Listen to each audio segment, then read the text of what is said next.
Well, my phone messed up again, and I went to Serial Killer, and it took me to this.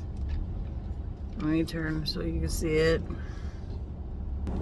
which is obviously locked in. My fat butt couldn't get around it, nor could I climb that.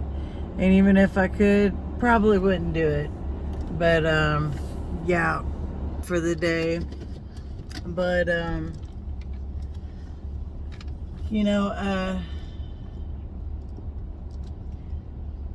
back to all the things I was saying earlier, and I don't even know if all this is going to get put out. Maybe it's just something good for me to say for myself. But I have been in many abusive relationships, and I can say that I said it before, and listen, when I say this, I don't mean this for everybody.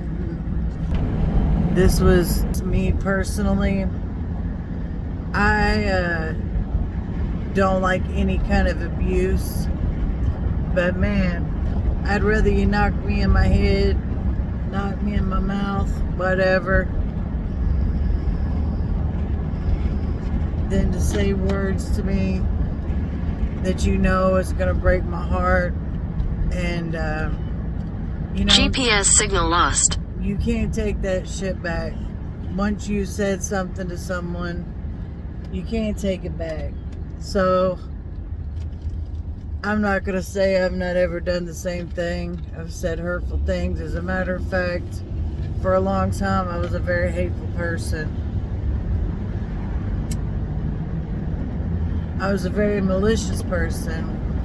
I like to hurt people, more mentally than physically.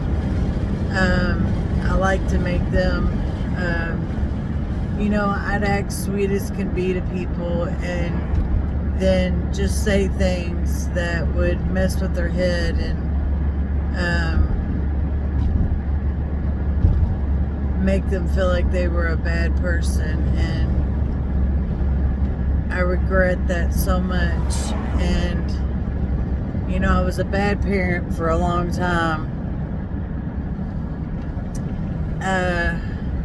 I was an addict for most of my oldest child's life, and I not proudly was on drugs when I became pregnant with my second child, who is 13 now.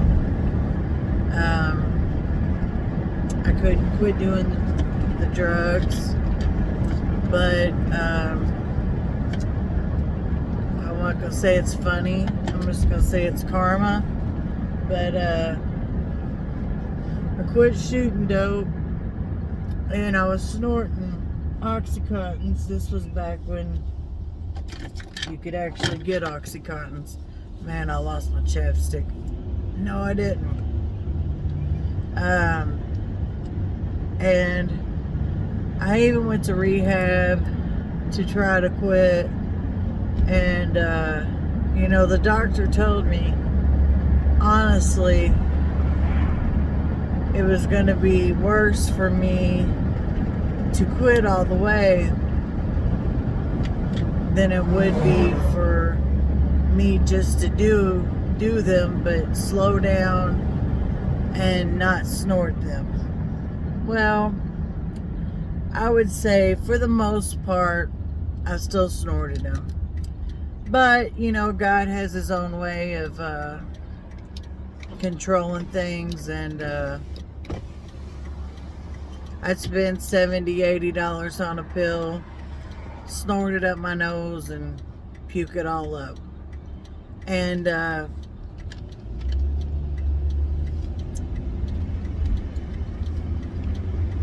I remember getting so mad, but now I'm so thankful.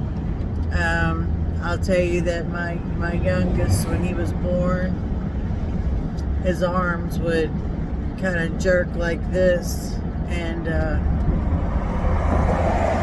when they told me that it was because of him going through withdrawals, was brutal. And they showed me babies that was there that were coming off of heroin.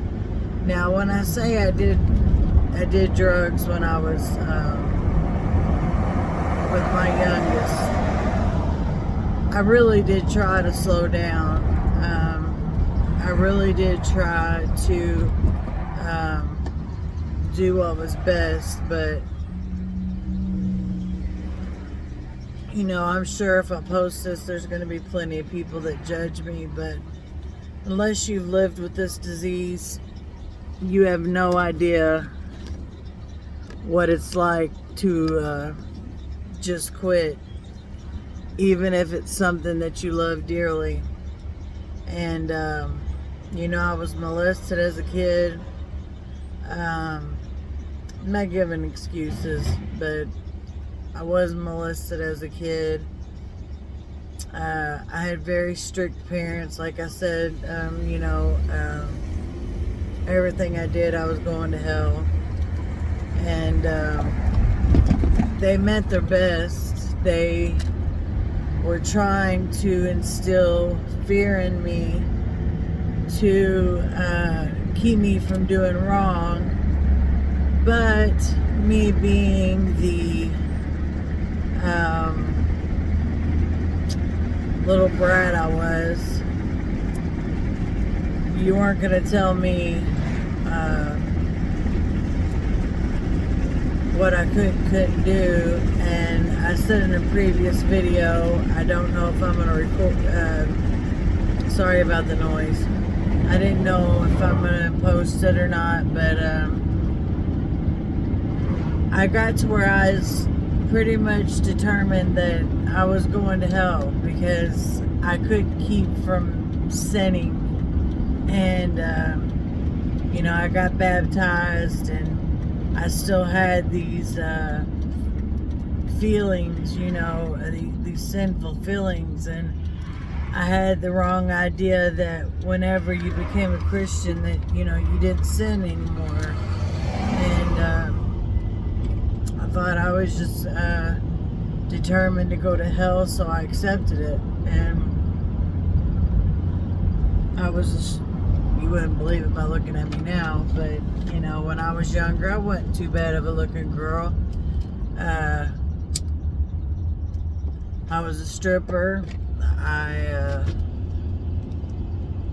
had sex for money. I did every drug you can think of. I don't think I ever did Special K or whatever it's called, the horse tranquilizers. And I never did ecstasy, believe it or not. But I did a lot of LSD, a lot of acid, a lot of mushrooms, a lot of opiates, a lot of opiates.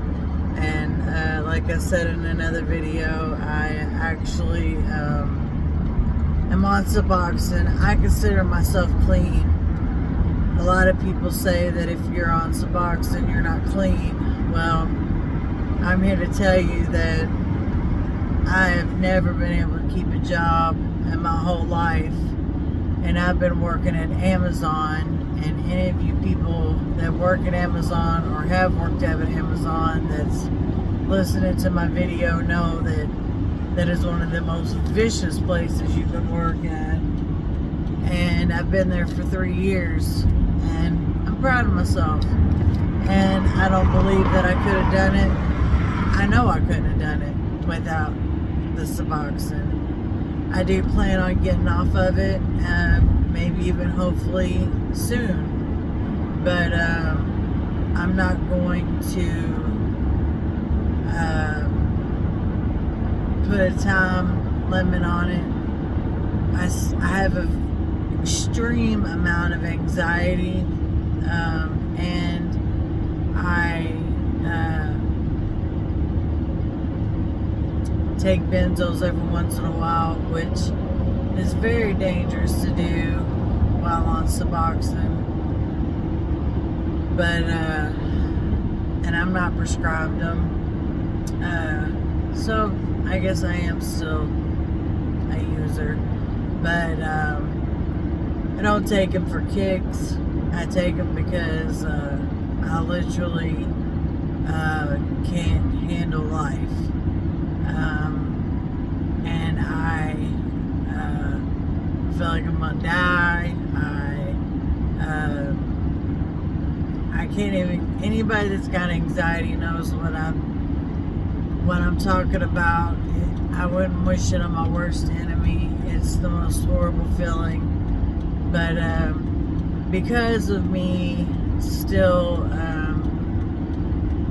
every once in a while doing the benzos and all that, I know that I'm not ready to get off the Suboxone yet, because obviously I'm still out on the streets buying things to self-medicate. And you know, it's funny, I just caught myself in a lie sitting there saying that I was clean, and it's just it's crazy. But to all you addicts out there, keep trying, man.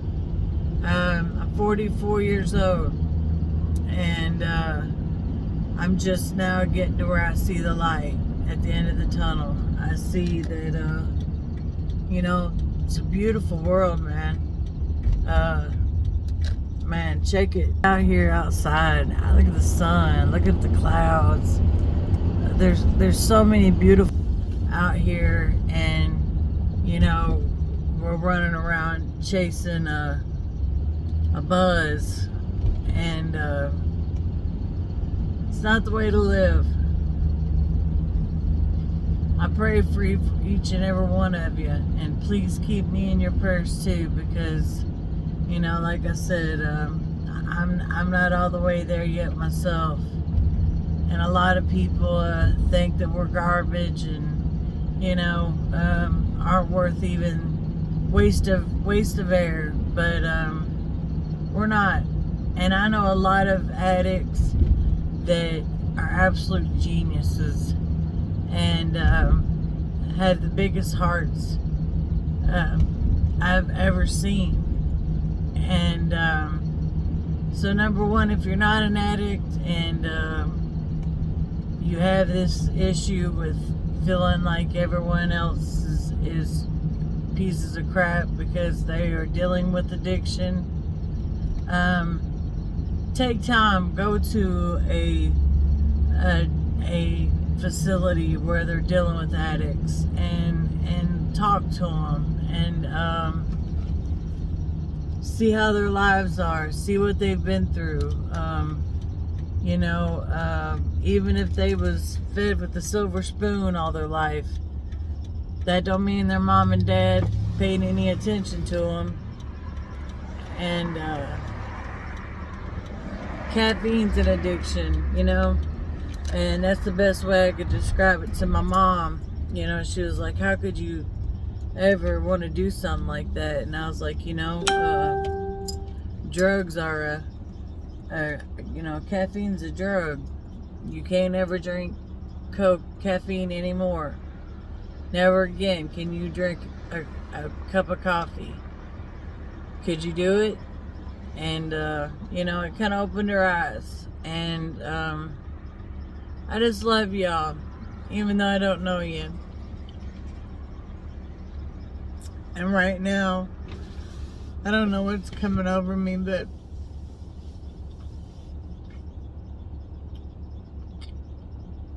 dear God,